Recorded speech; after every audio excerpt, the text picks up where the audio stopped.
앙테크리스타. 아멜리 노통부 장편소설. 백선이 옮김. 문학세계사.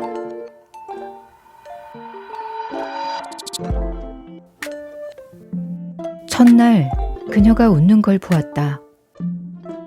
순간 나는 그녀가 알고 싶어졌다. 그녀를 알지 못하리라는 것도 잘 알고 있었다. 그녀에게 다가간다는 건 내 능력 밖의 일이었으니까. 나는 언제나 타인들이 다가오기를 기다렸다. 하지만 내게 다가오는 사람은 아무도 없었다. 대학 생활이 그랬다. 세상을 향해 나를 열어야지 했으나 아무도 만나지 못했다. 일주일 후 그녀의 시선이 내게 꽂혔다.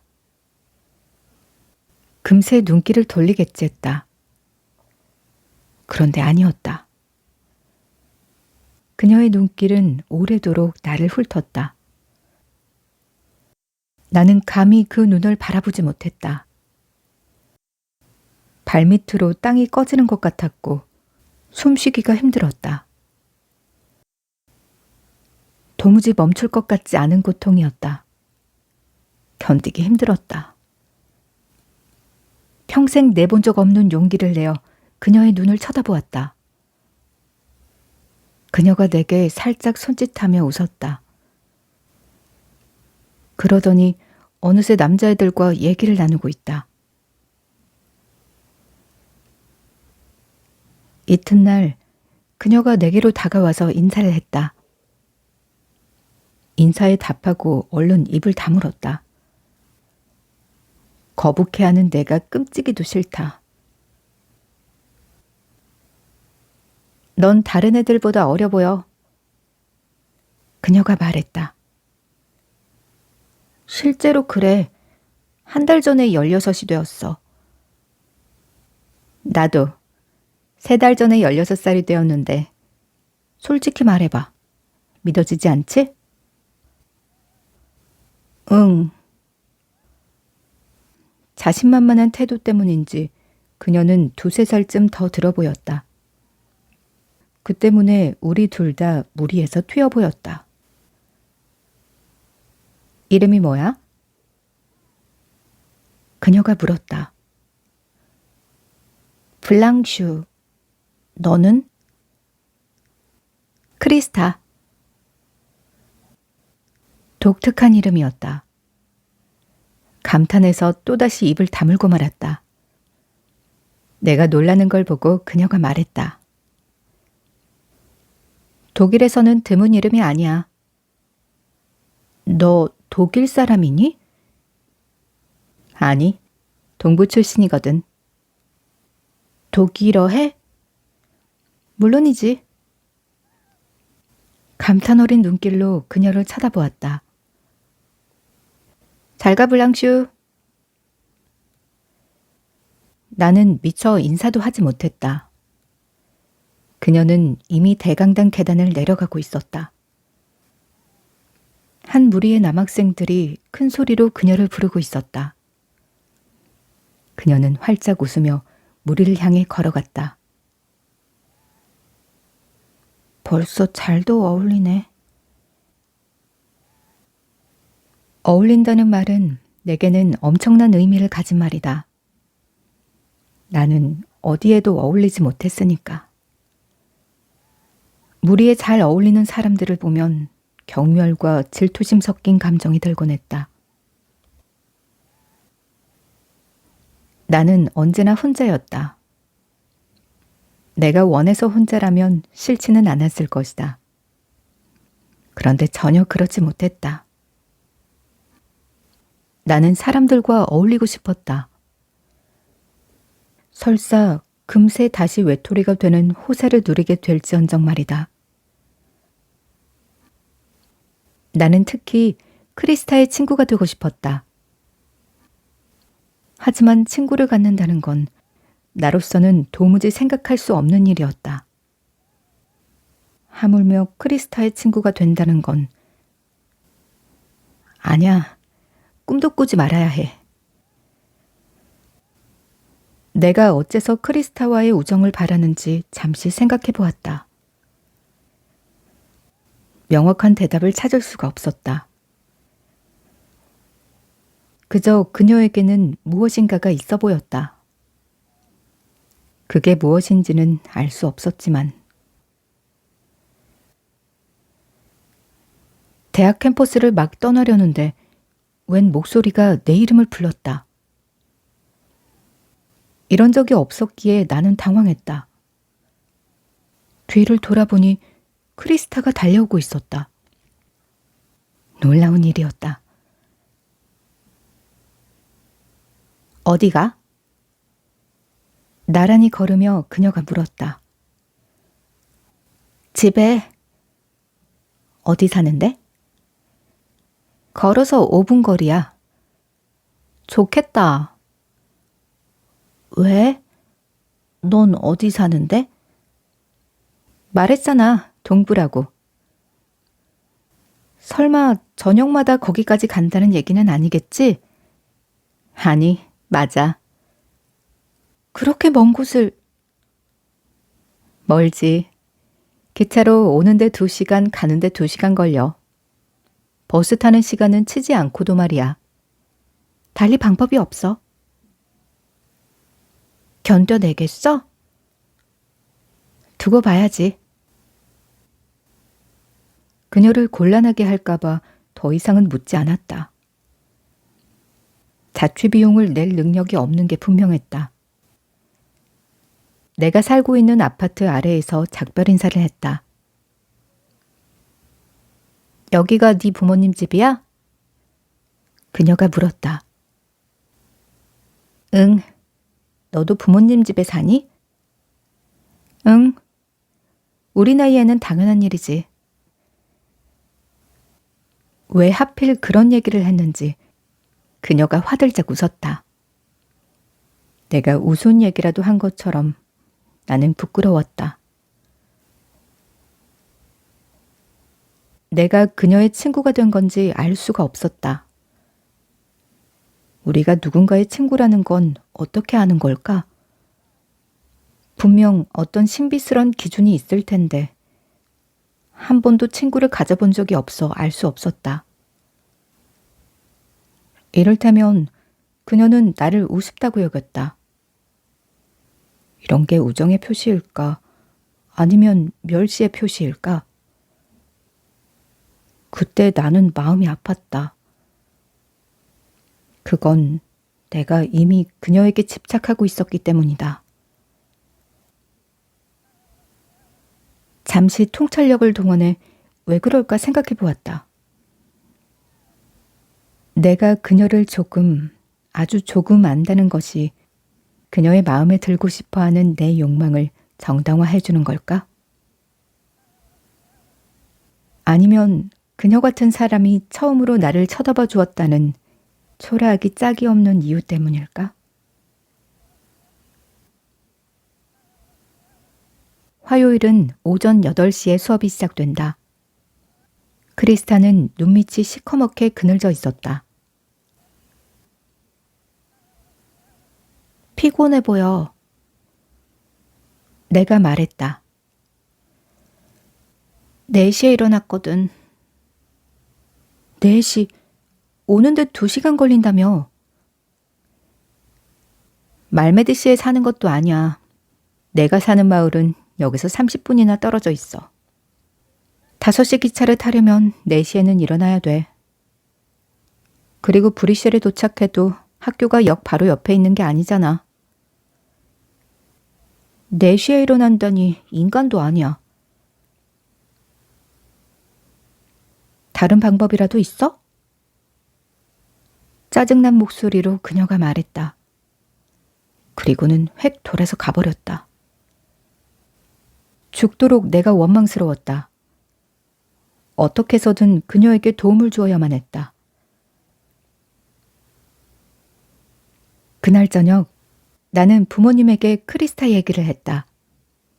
목적을 달성하기 위해 그녀를 내 친구라고 말했다. 너한테 친구가 있어?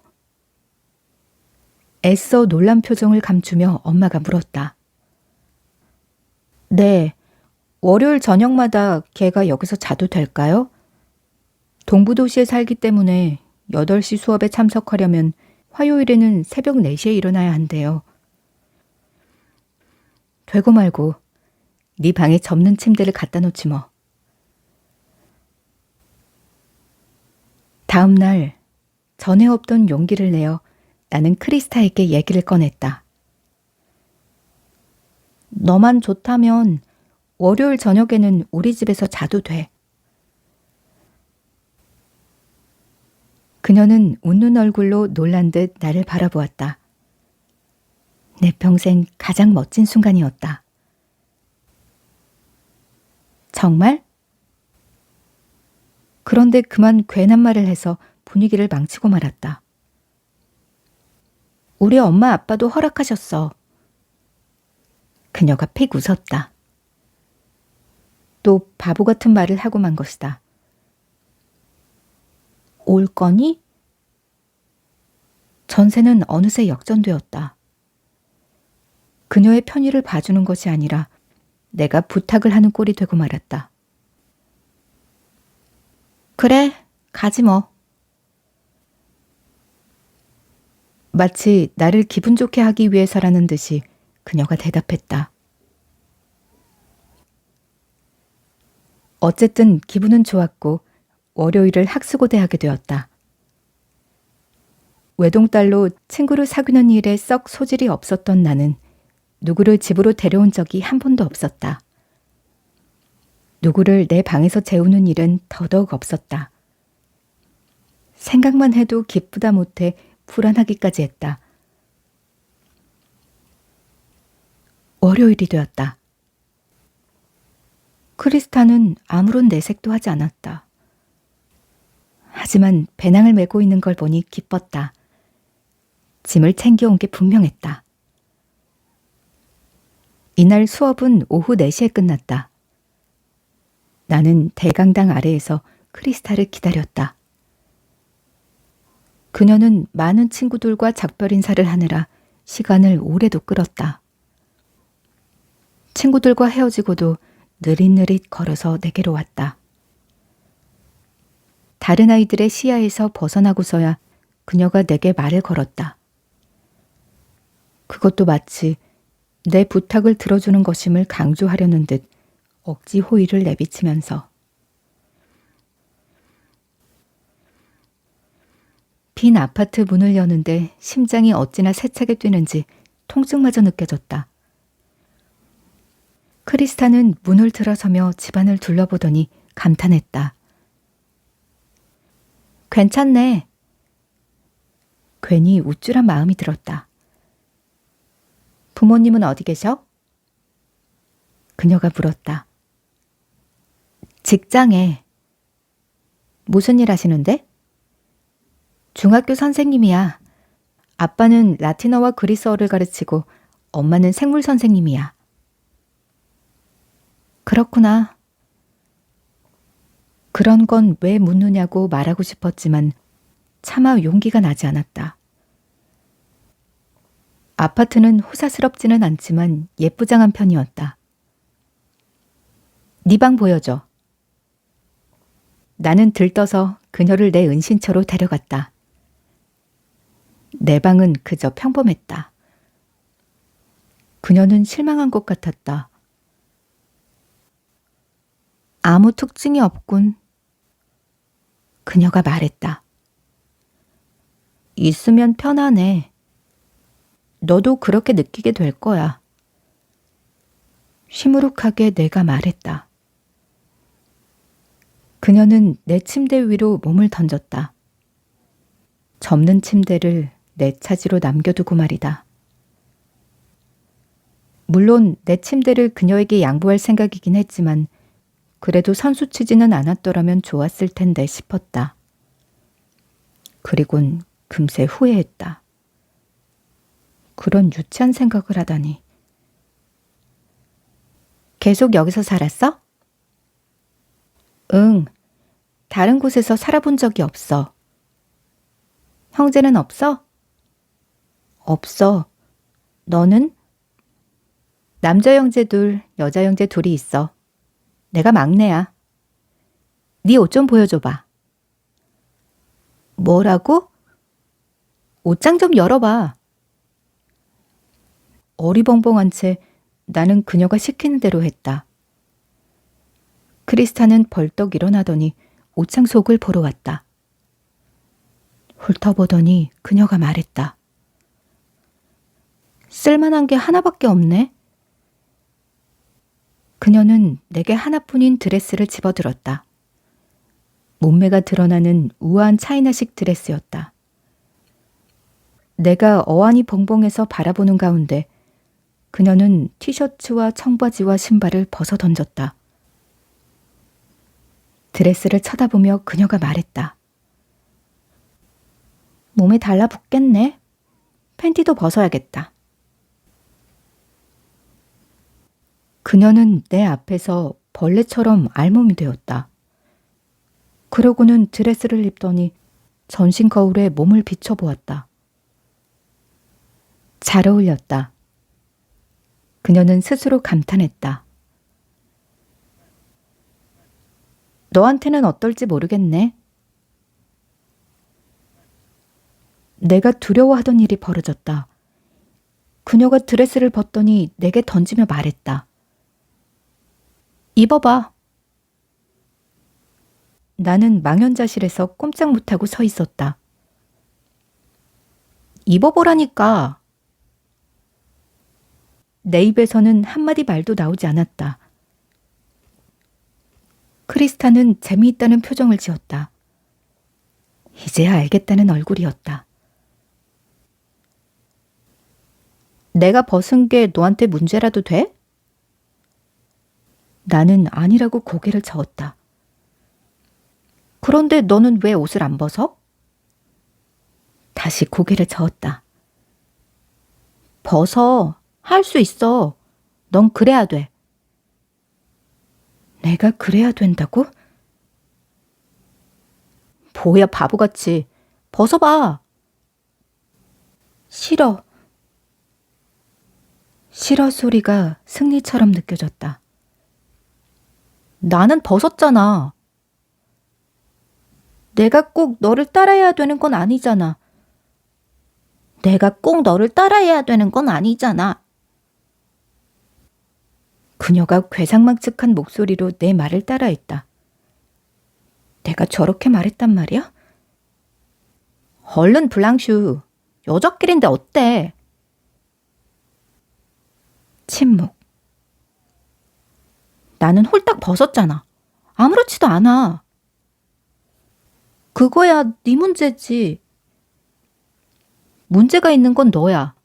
너 정말 재미없는 애로구나. 그녀가 웃으면서 내게 달려들었다. 나는 접는 침대 위에서 몸을 동그랗게 말았다. 그녀는 내 신발을 벗기더니 놀랄 만큼 능숙하게 내 바지 단추를 끄르고 바지를 벗겼다. 그러고는 어느새 팬티까지 벗겼다. 다행히도 티셔츠가 길어서 허벅지까지 가렸다. 나는 비명을 질렀다. 그녀가 멈추더니 놀란 듯 나를 바라보았다. 왜 그래? 너 미쳤니? 나는 경련하듯 몸을 떨었다. 날 건드리지 마. 알았어. 그러니 네가 벗어. 못해. 네가 안 벗으면 내가 벗길 거야. 그녀가 위협했다. 왜 날 괴롭히는 거야? 너 웃긴다. 괴롭히다니. 여자끼리잖아. 왜 내가 옷을 벗어야 하는데? 그녀는 회개한 대답을 했다. 우리가 대등하려면 그래야 돼. 내가 어찌 그녀와 대등할 수 있단 말인가. 딱하게도 나는 대꾸할 말을 찾지 못했다. 거봐, 네가 벗어야 하는 게 맞잖아. 의기양양해서 그녀가 말했다. 할 말을 찾지 못한 나는 더 이상 빠져나갈 구멍이 없음을 깨달았다. 손으로 티셔츠 끝자락을 움켜쥐었다. 안간힘을 써보았지만 도무지 그걸 들어올릴 수가 없었다. 못하겠어. 시간은 많아.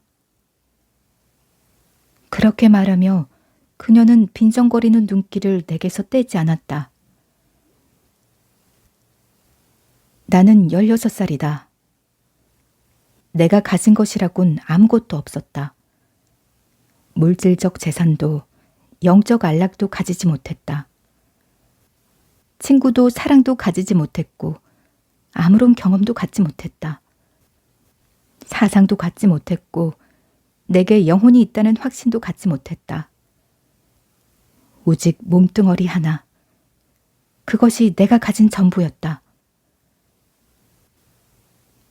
6살에는 옷 벗는 일이 아무것도 아니다. 26살에 옷 벗는 일은 이미 낡은 습관이다. 16살에 옷을 벗는 일은 가혹한 폭력 행위다. 왜 나한테 그런 강요를 하는 거니, 크리스타? 그게 내게 어떤 의미인지 알기나 하는 거야? 그걸 알면 네가 그럴까? 아니면 그걸 알기 때문에 강요하는 거니? 대체 내가 왜 네 말에 복종해야 하는지 모르겠구나.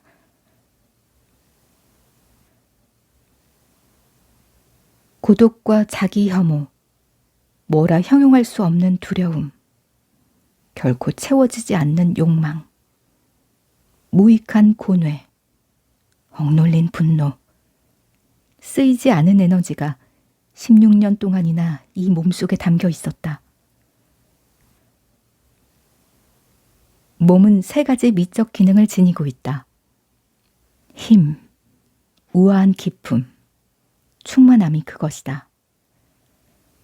어떤 경이로운 몸들은 3가지를 모두 지니기도 한다. 그와 반대로 내 몸은 이 3가지 경이로움을 눈꽃만큼도 갖지 못했다. 결핍이야말로 내 몸의 모국어였다. 내 몸은 힘의 결핍, 우아한 기품의 결핍, 충만함의 결핍을 표현했다. 내 몸은 허기진 울부짖음을 닮았다. 한 번도 햇볕에 노출된 적이 없는 이 몸은 적어도 내 이름과는 잘 들어맞았다. 이 빈약한 몸뚱어리는 하얗긴 했으니까.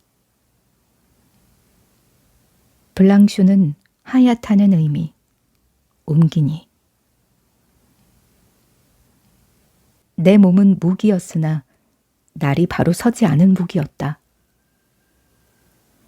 날이 안쪽으로 향해 있었던 것이다. 대체 언제 벗을 거야? 내일 벗을 거야? 크리스타가 버럭 소리를 질렀다. 그녀는 내 침대에 누운 채 내 고통의 부스러기 하나도 놓치지 않고 음미하면서 즐기는 듯했다. 끝장을 내자 싶어 수류탄의 안전핀을 뽑듯 재빠르게 티셔츠를 벗어던졌다. 내 안의 모든 것이 공포의 비명을 질렀다. 나는 내가 가진 보잘것없는 것, 내 몸의 가련한 비밀을 잃고 말았다. 그건 그야말로 희생이었다. 게다가 아무 의미도 없는 희생임을 확인하자니 끔찍했다. 옷을 벗어던진 나를 보고 그녀는 그저 고개를 끄덕이는 둥 마는 둥 했다. 그녀는 재미없는 구경거리라도 보듯 나를 발끝에서 머리끝까지 훑었다. 단 한 가지가 그녀의 관심을 끌었다. 가슴이 있네. 죽고 싶은 기분이었다. 흘려봤자 내 꼴만 우스워질 뿐 분노의 눈물을 감춘 채 나는 말했다. 그럼 있지. 대체 뭘 기대했는데? 행복하게 생각해. 옷을 입었을 때는 가자미처럼 납작했거든. 이 말에 넋을 잃은 채 나는 티셔츠를 줍기 위해 몸을 숙였다. 안 돼. 차이나 드레스를 입은 걸 보고 싶어. 그녀가 드레스를 내게 건넸다. 나는 그걸 걸쳤다. 너보다는 나한테 더 잘 어울려. 그녀가 결론짓듯 말했다. 순간 드레스를 입은 것이 벌거벗은 것보다 더 부끄럽게 느껴졌다. 나는 서둘러 옷을 벗었다. 크리스타는 벌떡 일어서더니 내 곁에 서서 거울을 들여다보았다. 봐, 우린 정말 다르지 않니? 그녀가 탄성을 질렀다. 됐어. 내가 말했다. 형벌이라도 받는 듯 괴로웠다. 눈 돌리지 마. 우리를 좀 쳐다봐. 그녀가 명령했다. 가혹한 비교였다.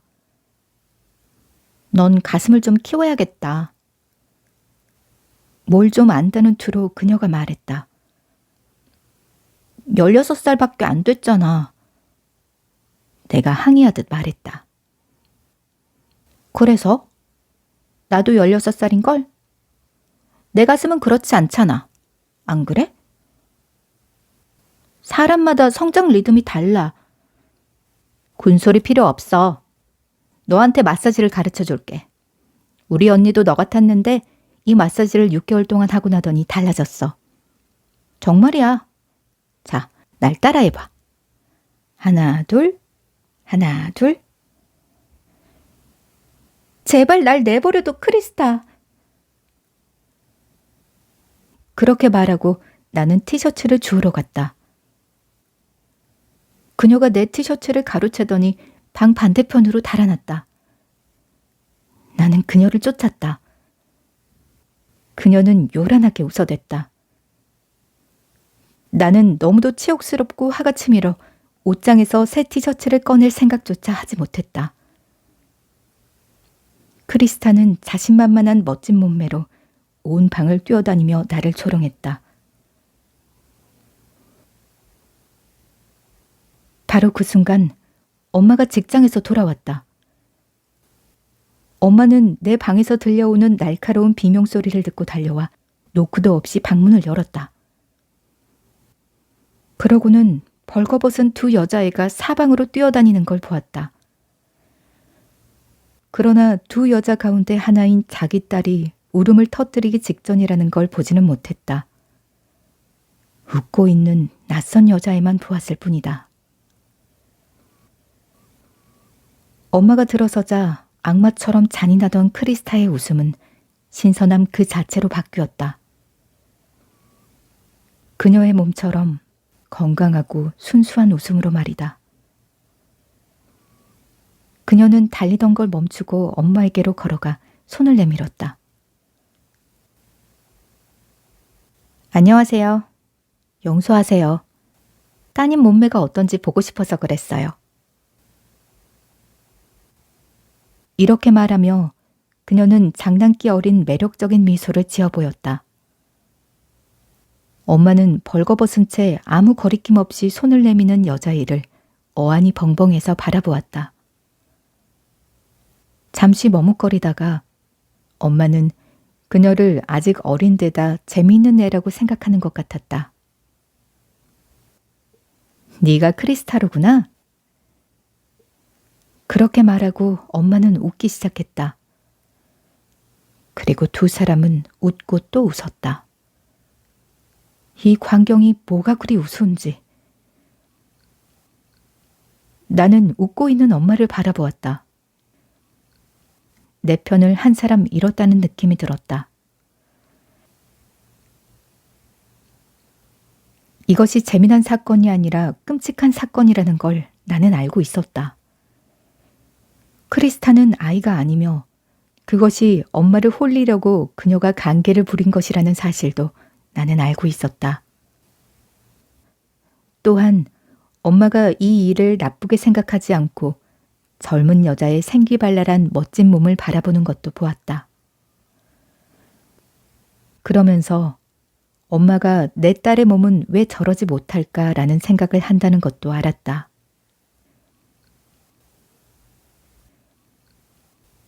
엄마가 갔다. 문이 닫히게 무섭게 크리스타의 웃음이 그쳤다. 내가 널 도와준 거야. 이제 너는 옷 벗는데 아무 문제 없을 거야.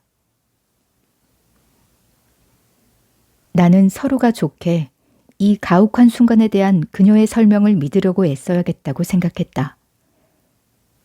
그러나 믿게 되지 않으리라는 걸 난 이미 알고 있었다. 우리가 벌거벗고 거울 앞에 나란히 섰을 때 크리스타가 기뻐하는 것을 너무도 생생히 느꼈기 때문이다. 그것은 나를 모욕하는 기쁨이었고 나를 지배하는 기쁨, 그리고 무엇보다 옷 벗는 걸 고통스러워하는 나를 지켜보는 기쁨이었다. 그녀는 온몸의 땀샘으로 나의 비참함을 들이마시며 생체를 해부하는 기쁨을 맛보고 있었다. 예쁘시던데 니네 엄마? 주섬주섬 옷을 다시 걸치며 그녀가 말했다. 그런 편이지. 그의 에게서 기분 좋은 소리를 들은 데 놀라며 내가 말했다. 나이가 몇이셔? 45. 훨씬 젊어 보여. 그렇지? 흐뭇해하며 내가 말했다. 이름이 어떻게 되셔? 미셸. 아버지는? 프랑수아.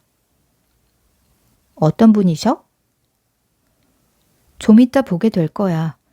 이따 저녁에 오실 텐데 뭘. 그런데 니네 부모님은 어떤 분이셔? 너희 부모랑은 많이 달라. 무슨 일 하시는데? 너 참 예의도 없다. 하지만 네가 먼저 나한테 똑같은 걸 물었잖아. 아니, 네가 부모님이 교사라는 걸 나한테 말하고 싶었던 거겠지. 나는 그녀의 아기에 기가 차서 입을 다물고 말았다. 더구나 내가 제대로 이해한 거라면 그녀는 내가 내 부모의 직업을 가지고 뻐긴다고 생각하고 있지 않은가. 참으로 어처구니가 없었다. 옷을 그렇게 입지 마. 몸매가 안 드러나잖아. 그녀는 또다시 날 걸고 넘어졌다. 넌 처음에 날 보고 가슴이 있네 하고 놀리더니 조금 뒤에는 내 가슴이 작다고 열을 올리고 이제 와서는 날더러 가슴을 드러내라고 명령하고 있잖아. 도무지 갈피를 못 잡겠어. 과민도 하시네. 그녀가 빈정거렸다.